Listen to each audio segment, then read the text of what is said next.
Bismillahirrahmanirrahim. Assalamualaikum warahmatullahi wabarakatuh.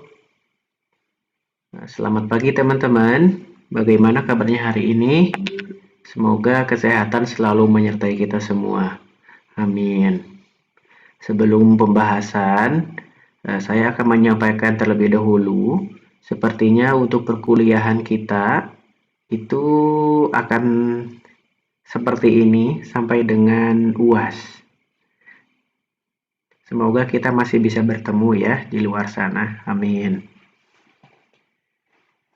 Kita masuk ke pembahasan, yang mana materi kita kali ini adalah subject verb agreement. Pembahasan ini adalah materi sampai kita UTS. Jadi minggu depan siap-siap UTS dengan online juga ya. Oke, untuk subject verb agreement ini, yang mana adanya kesamaan antara subjek dan verb. Maksud kesamaan gimana? Jadi saat subjeknya itu singular, satu, maka verbnya juga satu. Saat verbnya menunjukkan banyak, maka si subjek juga banyak. Contoh, my brother is. Brother, berapa brothernya? Di situ hanya ada satu, maka to be yang digunakan adalah is. Sedangkan di sini ada kata my sisters. Ada s-nya di akhir, tanda jamak. Maka verbnya juga harus jamak, yaitu are. Gitu ya. Oke, sampai sini paham? Biasanya untuk subject verb agreement ini yang menyulitkan adalah yang tenses simple present. Itu tandanya ya. Jadi mohon difahami baik-baik tenses simple present. Oke, kita lanjutkan ke subjek. Subjek itu kan bisa adjective plus noun. Atau noun dapat menjadi subjek walaupun tanpa adjektif. Makanya adjektif di situ saya kasih kurung karena opsional ya. Tapi setiap adjektif harus diikuti oleh noun jika ingin menjadi subjek. Nah, jenis-jenis noun apa saja? Kita lihat. Jenis noun itu ada dua, ada yang terhitung, ada yang tidak terhitung. Buat apa sih fungsinya? Nanti saya jelaskan. Oke, untuk yang terhitung, itu bisa dikatakan tunggal atau singular, yang mana akhirnya biasanya tidak ada S-nya, biasanya ya. Oke, pen, berarti pulpennya hanya ada satu. Girls, berarti perempuannya hanya ada satu. Person, hanya ada satu orang. Man, ada laki-lakinya satu. Contoh, girl, hanya ada satu. Jadi saat di simple present ada di verb ada s-nya. Jadi girl reads a book. Sedangkan jamak pen jadi pens, girl jadi girls, person jadi people. Nah ini si people ini punya bentuk sendiri di jamaknya. Ini juga punya bentuk sendiri. Contoh nih, girls read books. Read-nya S-nya nggak ada di verb. Karena ini menentukan jamak, ini juga menunjukkan jamak. Sama-sama. Itu subject verb agreement. Seperti itu ya. Nah, jenis yang kedua, noun itu ada uncountable, tidak terhitung.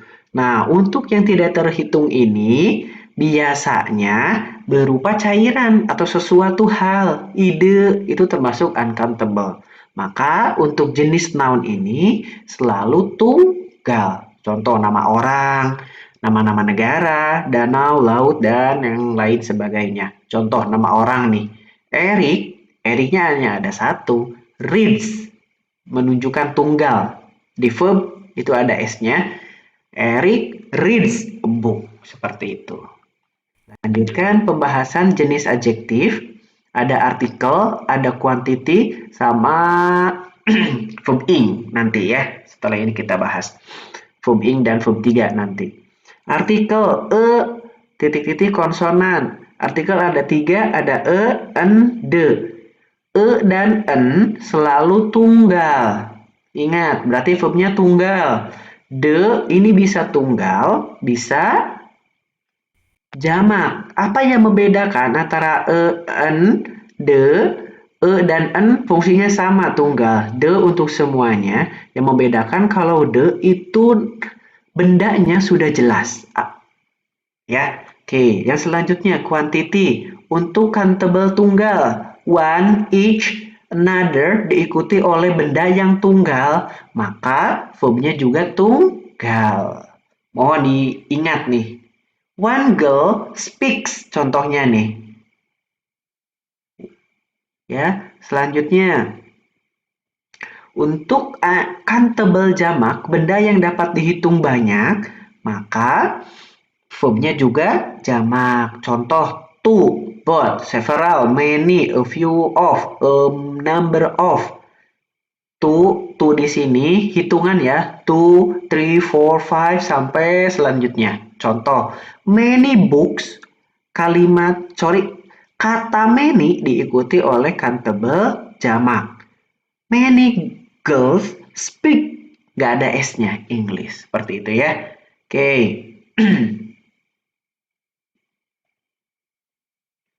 Kita lanjutkan.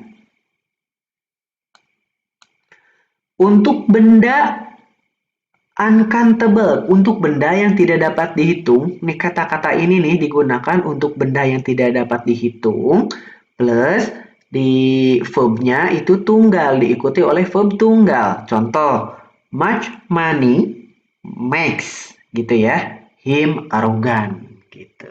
Lihat, much money, uang nggak bisa dihitung, maka verbnya tunggal, ada S-nya.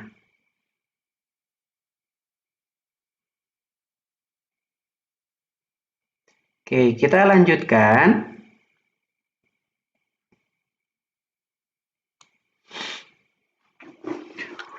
Untuk countable jamak, benda yang dapat dihitung jamak atau uncountable, kata-kata ini bisa dua-duanya. Nah, karena bisa dua-duanya, maka verb tergantung noun setelahnya, setelah kata-kata ini tergantung. Contoh nih, some of the breeds, ada S-nya, jamak berarti ya, are. Nah, sedangkan di kalimat yang kedua, some of the water, nggak bisa dihitung, uncountable, maka diikuti oleh verb tunggal, is. Kayak gitu ya. Selanjutnya, untuk countable jamak, benda yang dapat dihitung dan banyak, tetapi verbnya tetap dihitung tunggal. Kata apa aja ini nih? Katanya ada 5. Mohon dihafal ya. Contoh, each of the students. Nih, padahal students banyak. Nah, tapi fokus ke it-nya. Each. Maka si verbnya adalah tunggal.